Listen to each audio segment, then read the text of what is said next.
The Mississippi Delta and the Roots of Regional Identity by James C. Cobb.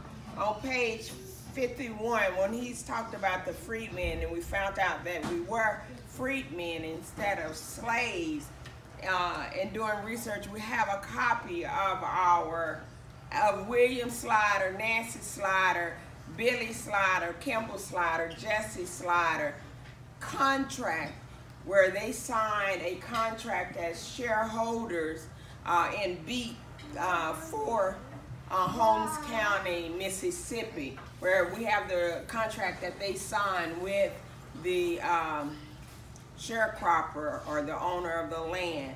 And so in doing that research, we were able to find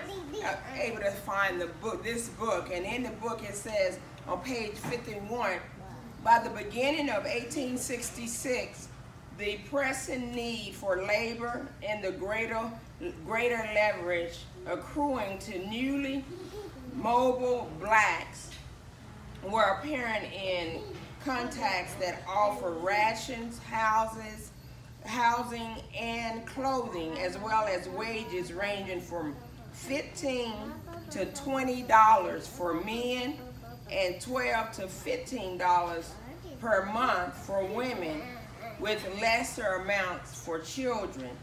The contract, for 1866 between Robert E. Woods Jr. and the freedmen family of William S. Slider provided for rations, housing, and fuel, as well as annual wages of $500 for the 6 adults and their children. All the wages were to be withheld until the end of the year. So Nathan Bedford Forrest employed about 140 hands on his property. So $500 a year, and sometimes that wasn't available depending on how well they did on their sharecropping. And so that statement that Cousin LG made about them having to leave town and Cousin Williams being killed off, they had to leave because they weren't getting paid. They weren't able to sharecrop. But then when we went down to Victoria, there's a cousin, I call him cousin pastor because he's a pastor down in Victoria.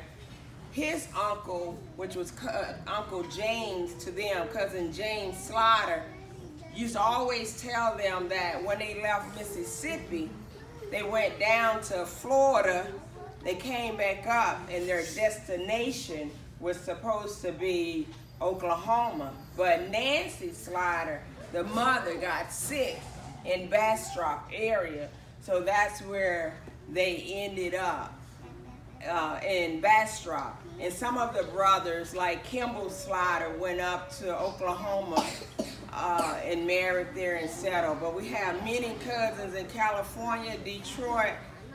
It's a plethora of locations. And then it says that the document that Cousin LG sent us with the death certificate of our great Allie and Frank them father, Andrew Slider, it shows that William Slider was out of North Carolina and Nancy Slider. So coming from that east coast, migrating here, or from, like he said, New York, that east coast coming over to the west.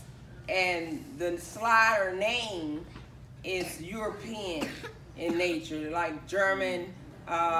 German has a form of Scheider, and then I want to say it's Italy, not Italy, I can't remember, Sweden, but it's over in Europe.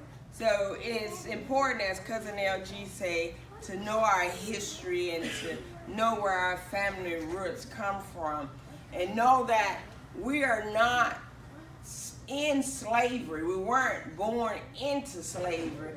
And so we were born as freed men. And as freed men, we must walk and talk as and carry ourselves as such. With that said, in the commemoration